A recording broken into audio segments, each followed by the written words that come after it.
Welcome. I know some of you have been here for years or decades. You may be part of the roots of First Parish and what this collection of wonderful people do for each other and the world. Yet I still say welcome to each of you as if you have never stepped into the doors of the building or logged into a Zoom meeting. Welcome is not something said once at the outset of your relationship with First Parish or with Unitarian Universalism. Welcome is ever renewing, like an ever flowing stream, as a favorite hymn of this congregation goes. Some historical background. In 1994, First Parish gained recognition as a welcoming congregation, which was a new program of the Unitarian Universalist Association at the time. As the website on the program says today, in the 1980s and 90s, when the word welcoming became a code word for lesbian, gay, and bisexual people, the Unitarian Universalist Association launched a welcoming congregation program to help us learn how to undo homophobia, and later, transphobia, prejudice against transgender people, in our hearts and minds, our congregations, and our communities. Today, most Unitarian Universalist congregations are recognized welcoming congregations. The spiritual practice of welcome is a very important one to our faith community. Indeed, of about 1,000 UU communities in the association, 800 are welcoming congregations. However, as the text of the UUA website reads, you can tell clearly that in 1994, welcoming referred to one's sexuality or who one loves. Only later did gender identity, who one is, independent of their sexuality, became part of welcoming congregation material. To those that made the initial promise, but have not been put in effort to continue their promise and covenant with one another in the world, trans, non-binary, genderqueer, and intersex people, among others, have stayed outside the welcoming bubble. Thankfully, a new generation of trans congregants, ministers, and people within the association have taken expanding welcome and making it an evolving promise, which is the title of the service today. What exists now is a step beyond a welcoming congregation, an annual certification called 5 Practices of Welcoming Renewal.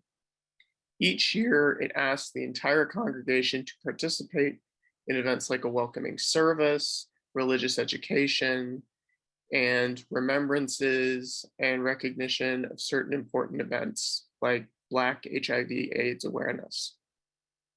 Of the 800 welcoming congregations, only 18 have fully certified using this new process.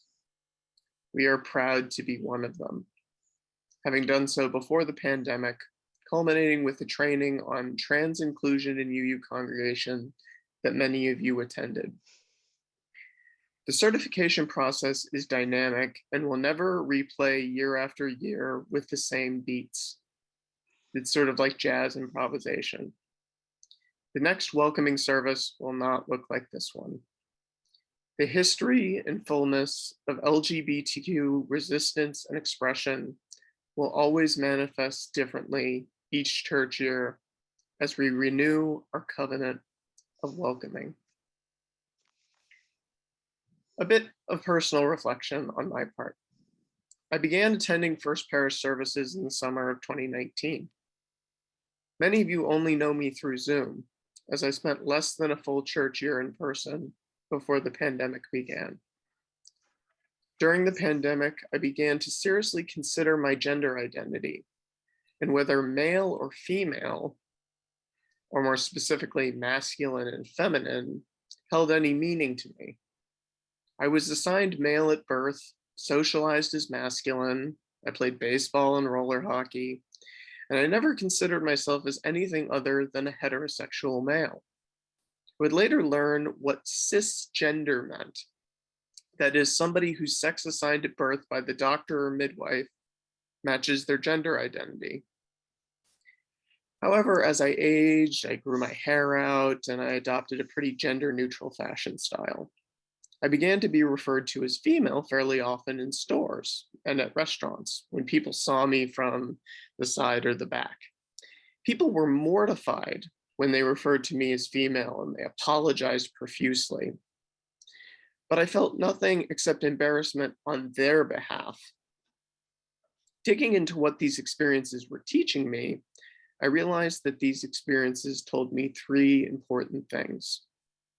I didn't feel excitement that people thought I was female, so I didn't really want to transition to be more feminine and be seen as a woman by the world.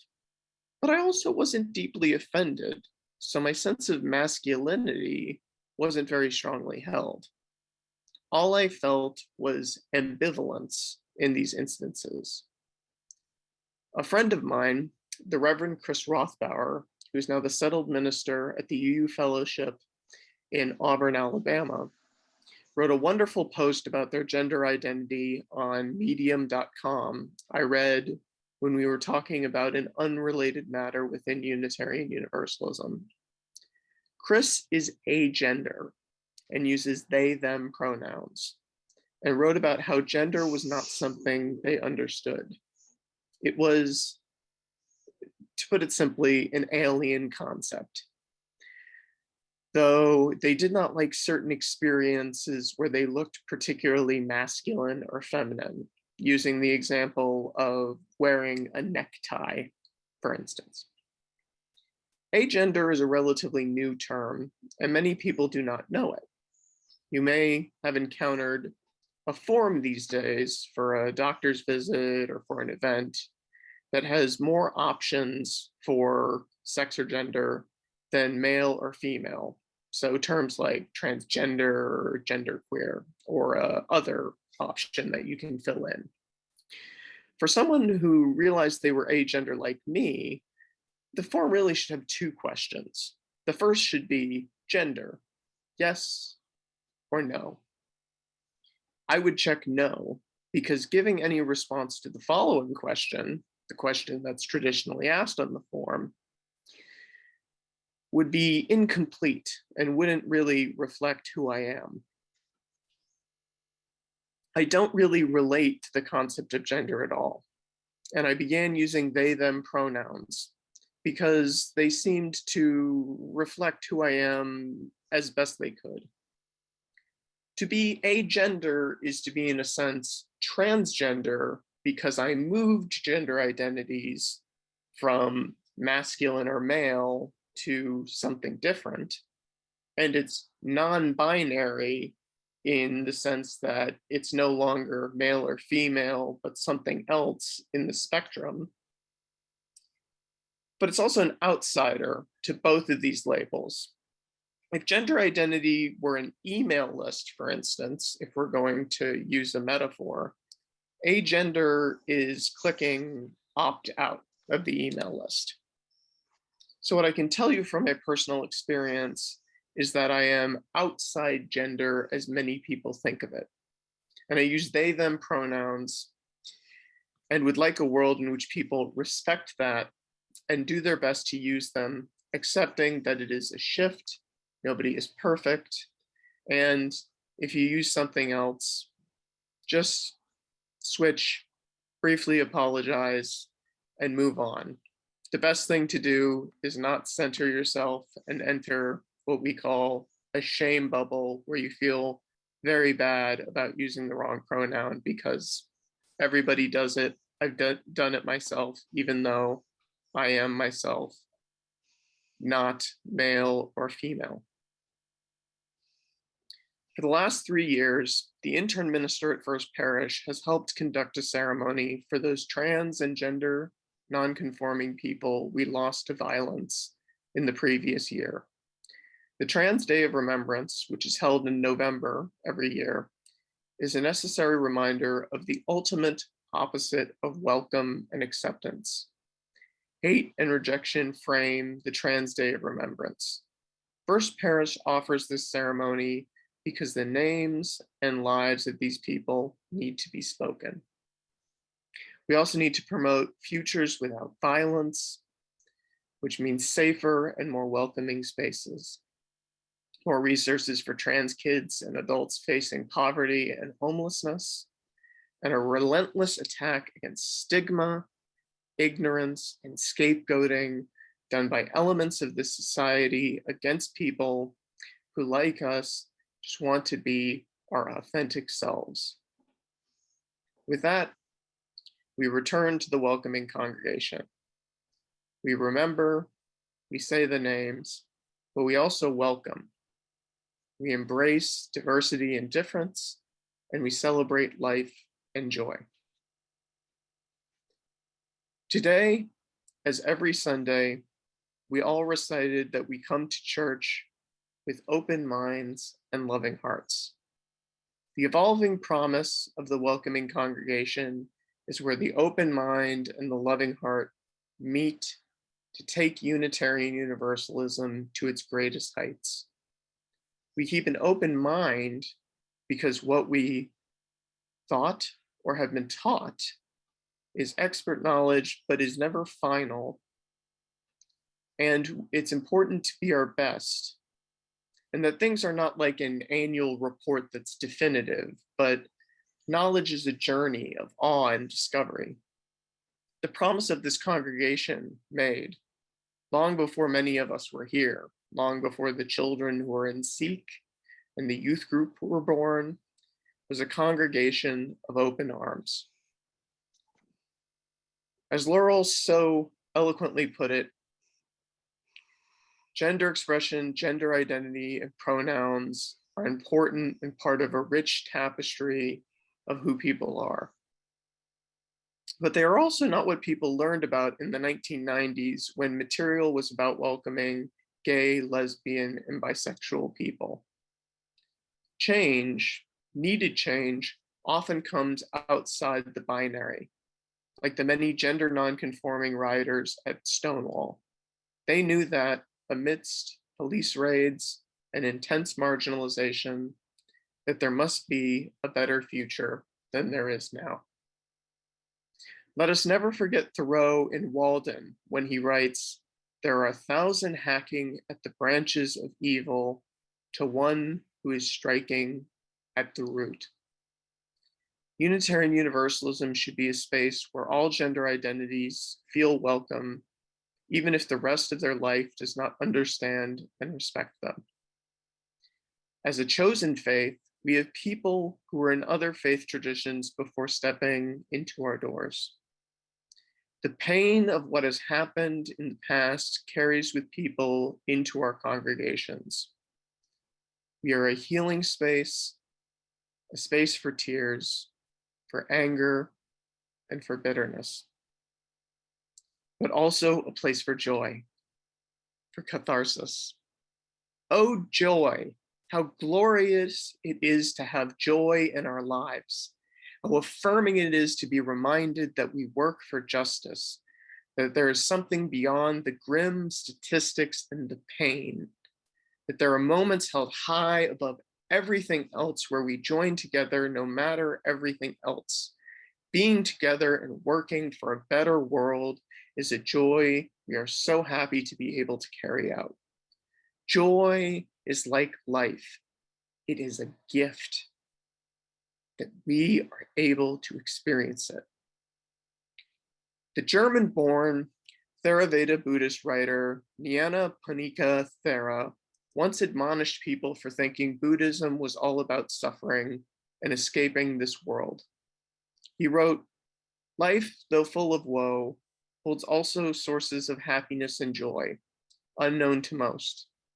Let us teach people to seek and find real joy within themselves, and to rejoice with the joy of others. Let us teach them to unfold their joy to ever sublimer heights. Noble and sublime joy is not foreign to the teaching of the enlightened one, the Buddha. I am a non-binary, agender human being. You may not fully know what that means right now.